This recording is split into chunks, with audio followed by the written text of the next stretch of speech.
Boa noite, pessoal. Boa Nós noite. estamos aqui no canal do nosso Centro Espírita, da Casa de Estudos Espíritas Allan Kardec, e nós vamos iniciar hoje uma entrevista com o Dr. Gabriel, com muito carinho que a gente recebe o doutor aqui para esse programa especial do Caminhos de Cura, um programa de entrevista, onde nós vamos fazer umas perguntas, bater um papo aqui com o doutor para ver o que ele tem a nos oferecer nessa riqueza de conhecimento que o doutor traz. Boa noite a todos, é uma alegria estar aqui no Centro Espírita Allan Kardec, como vocês podem ver no meio de livros, que é uma coisa que a gente adora. Eu acho que o caminho do estudo é o caminho do espírita, o caminho do autoconhecimento, e esse canal visa a gente digerir muitas informações e trazer para vocês de uma maneira clara, simples, embasada e com muito cuidado, tá? Então é uma alegria eu poder estar participando desse programa Caminhos de Cura, que foi desenvolvido aqui pelo Centro Allan Kardec, e vamos cada vez mais aprofundá-lo. Pode falar um pouquinho para a gente sobre qual é a sua especialidade dentro da medicina, o seu nome completo, uma breve apresentação. Tá. Meu nome é Gabriel Zatti Ramos, eu sou médico oftalmologista, especialista em cirurgia de vitro-retina. Eu trabalho em Sorocaba, trabalho no Banco de Olhos de Sorocaba, também trabalho particularmente, né? Porém, essa minha busca pela parte espiritual já é de família, né? Meu avô já era espírita, ele foi um dos primeiros espíritas lá em Caxias do Sul. Meu pai, né, acabou também crescendo no ambiente espírita, e meu pai é médico, oftalmologista, né? Nasci nesse ambiente espiritual, nasci no meio de centros espíritas, meu pai era muito leitor, então eu cresci no meio de livros, e desde pequenininho eu tomei o gosto por conhecer o espiritismo, trabalhar o espiritismo. Quando eu fui para a faculdade, eu acabei buscando muito mais a parte técnica, profissional, né, como todo o pessoal jovem, mas agora, com mais tempo, com mais idade, eu senti muita necessidade de trazer o espiritismo para a medicina, de trazer a filosofia espírita para a minha forma de agir e trabalhar também na parte profissional.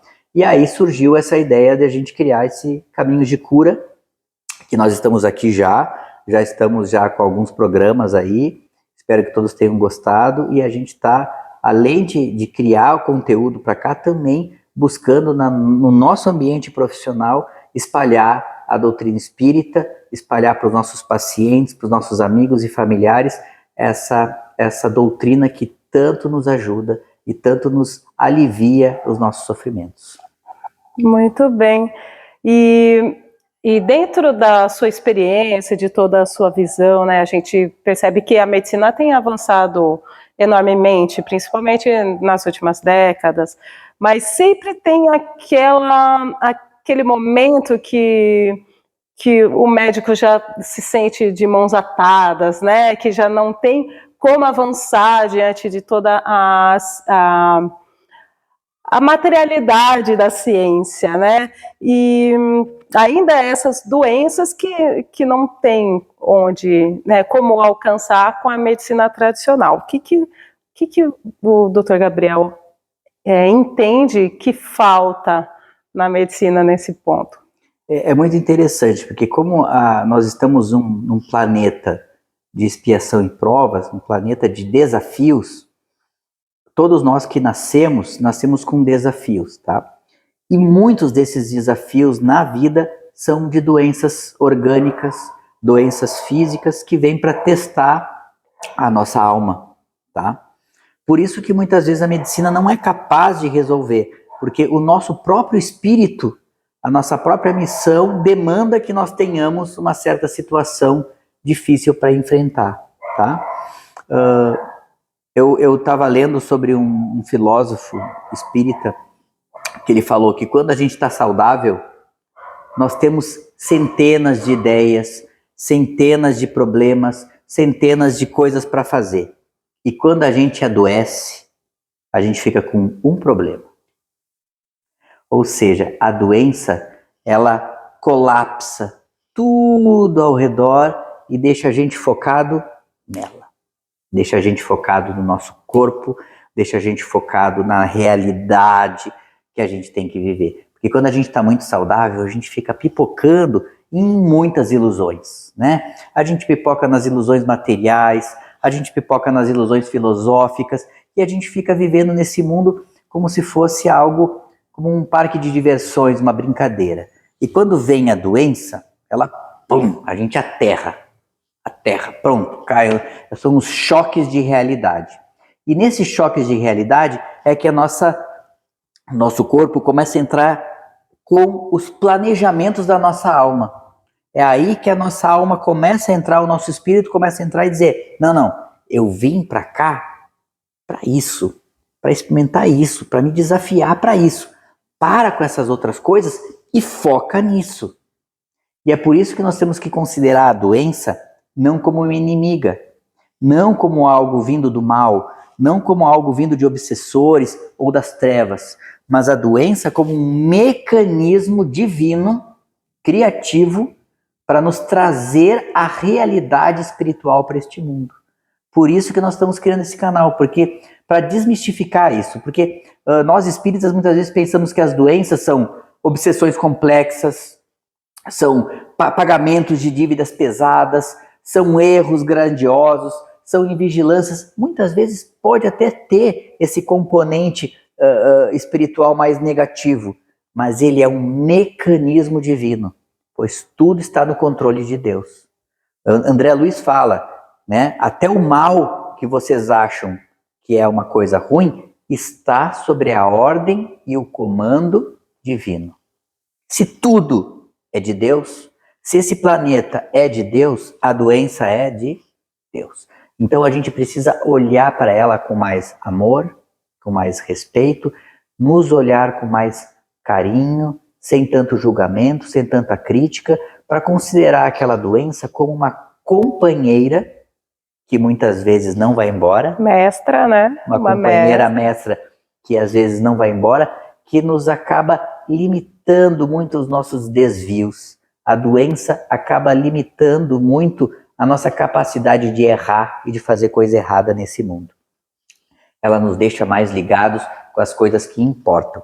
Mas é óbvio que nós estamos aqui também para encontrar caminhos de cura. E o caminho de cura, o que é? É a gente entender a doença. E no momento que a gente entende a doença, ela deixa de fazer sentido. E aí muitas vezes a cura vem, tá? Quando a gente incorpora a missão que aquela doença vem, quando a gente entende aquele desafio, quando a gente vence aquela demanda, aí sim o nosso corpo, a nossa alma fala, você entendeu. A gente entende o recado que ela veio nos dar, né? Ela é uma mensageira. Uma mensageira. Uma mensageira divina que vem nos mostrar caminhos diferentes. Às vezes uma doença, nós que trabalhamos no centro, quantas pessoas entraram nas portas do centro por doenças, que de outra maneira não estariam aqui. Eu, inclusive, muitas vezes, porque eu cheguei a me afastar um pouco da parte espiritual e eu voltei por problemas de saúde. Olha que interessante. Então, os problemas que aconteceram na minha vida foram tão complexos que eu cheguei, Senhor, sozinho eu não vou conseguir. Eu preciso de Deus. E da medicina não estava dando conta. Então eu voltei para a parte espiritual e aí eu estou conseguindo os caminhos que para mim estão fazendo sentido. E se para mim, que sou médico, a espiritualidade, o estudo, a oração é a minha bênção, é a minha luz, como é que eu não vou oferecer isso para os outros? Como é que a gente não vai oferecer isso para os nossos pacientes? Nós temos que incluir isso em todas as áreas, sem medo nenhum de nem qualquer represália, pois nós estamos no século XXI, nós estamos na era da tolerância, todo mundo já está entendendo a importância da espiritualidade, até a parte material, até os médicos materiais. Agora tem o Dr. Alexander, que eu tenho acompanhado ele muito, lá de Juiz de Fora, ele ganhou um prêmio internacional da Sociedade Americana de Psiquiatria, dizendo da importância do estudo da espiritualidade para complementar todos os processos de saúde mental. Olha que importante isso. Então, não está sendo mais um tabu falar sobre a espiritualidade. Se torna algo natural, pois a espiritualidade é algo inerente. Como é que eu não posso trabalhar isso junto com a doença, né? E na sua experiência você percebe que os profissionais da sua área, os profissionais da medicina estão mais abertos. Com certeza. Estão discutindo mais a espiritualidade, né? Não a religiosidade. Eu consigo perceber pelos meus colegas, tá? Antigamente era muito mais tabu a gente falar de Deus, de oração. Hoje eu vejo muitos colegas meus no Instagram postando que eles estão indo na missa do domingo, que eles estão fazendo orações, que estão fazendo romarias para Nossa Senhora Aparecida, que estão indo em centro espírita. Eu estou vendo cada vez mais os meus colegas falarem sobre isso, os pacientes abertamente falarem sobre isso e, pelo contrário, está trazendo força, está trazendo sentido. Porque uma coisa muito interessante é que quando a gente coloca um sentido espiritual para a nossa doença, nós ganhamos força para vencê-la, tá? Se a doença vem como uma punição e a gente considera ela como algo invencível, ela nos derruba. Mas se a gente considera a doença como um caminho para a gente encontrar Deus, como algo transitório, que nós sabemos que é transitório, ela perde a força e nossa alma ganha muita energia. E a gente consegue, através do nosso propósito, vencer essa demanda, vencer essa dificuldade espiritual, tá? Então, assim, além de mim, muitos colegas que eu tenho conversado, até colegas que não trabalham com o espiritismo, mas trabalham com a parte católica, a parte evangélica, a parte judaica, a parte da Umbanda, todos que trabalham com essas áreas estão trazendo esses elementos para os pacientes. E daí cada paciente dentro da sua fé religiosa, né? Nós aqui dentro do espiritismo cristão, nós buscamos os nossos caminhos, né? Muito bem, muito interessante, traz um alento para a gente, né? E qual seria, assim, um recado que você daria para aqueles que ainda são reticentes a olhar para essa questão, são mais materialistas? Eu acho que a própria vida vai se encarregar de trazer para as pessoas reticentes desafios tão grandiosos que vai fazer com que eles busquem a espiritualidade. A minha recomendação para todos é a seguinte: abram a boca, falem de Deus, se tornem crentes, assim como existem os evangélicos crentes. Eu acho que nós estamos na era de nos tornarmos espírita-crentes, espírito-crentes. Falar de Deus, falar de Allan Kardec, falar para as pessoas, ir nas casas e falar com os familiares. E se tiver um problema de saúde, trazer um livro espírita, como a nossa religião espírita, a doutrina espírita, ela se fundamentou no Brasil através da busca da cura e dessa busca de trazer alento para as pessoas, né? O nosso Bezerra de Menezes, um médico que popularizou, ele tirou das elites o espiritismo e trouxe para os doentes, né? E essa foi a tônica que está, assim, pautando o espiritismo no Brasil. O espiritismo do Brasil é um espiritismo de assistência, de caridade, de amor, de cura para quem precisa, para os miseráveis, para os pobres, para os doentes, para todo mundo.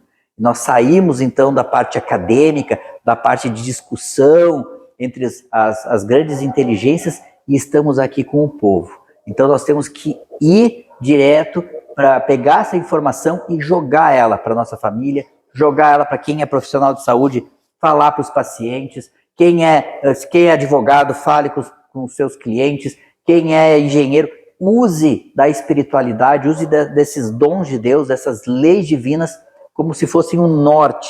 E isso vai fazer com que cada vez mais quebrem essas reticências, esses tabus, e a gente consiga, assim, popularizar de uma maneira muito orgânica a nossa doutrina que a gente tanto ama. Muito obrigada. O senhor já presenciou algum caso de melhora significativa quando o paciente resolveu buscar esse entendimento, esse olhar para o espírito, esse entendimento espiritual? Muitas vezes, tá? Muitas e muitas vezes. Eu tive um caso de um paciente meu que teve uma trombose ocular, que a gente chama de oclusão de veia central, que é uma doença grave, que ela é muito difícil ela ter uma recuperação. O paciente estava com esse problema grave e eu recomendei um tratamento médico para ele e ele sumiu. Sumiu o paciente, voltou uns meses depois, ele voltou aí, ele deve estar pior, né? e ele estava completamente curado. Estava com uma visão normal, não tinha encontrado mais sinais da trombose no olho dele. E ele falou que ele foi fazer as orações, ele foi para a igreja, começou a rezar, pedir ajuda, e através dessa fé e dessa confiança, ele falou que ele decidiu que ele ia se curar pela oração, e se curou. Eu também conheci um outro paciente meu, que tinha glaucoma, tinha uma pressão alta no olho, e a gente estava querendo dar colírios para ele, né? Ele decidiu que ele ia fazer uma cirurgia espiritual.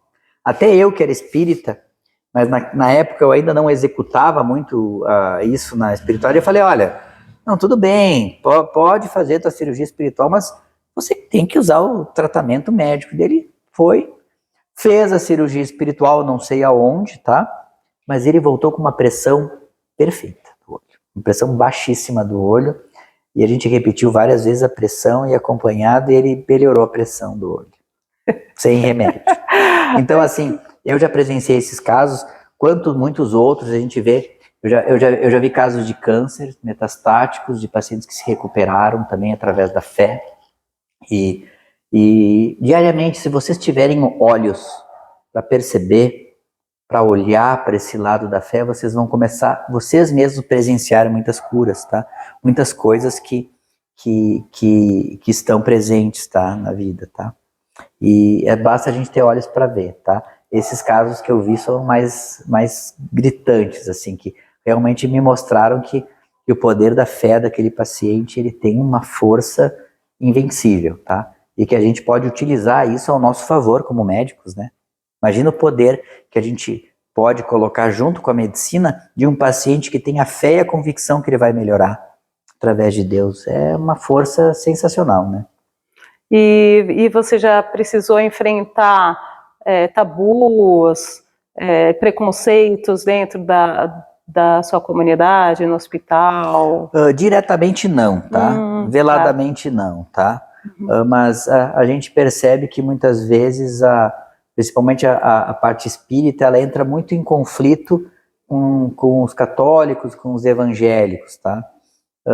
Não da parte espírita, da parte mais deles que talvez acreditam que a nossa forma de entender Deus é uma forma que está ligado com a parte mais demoníaca, né?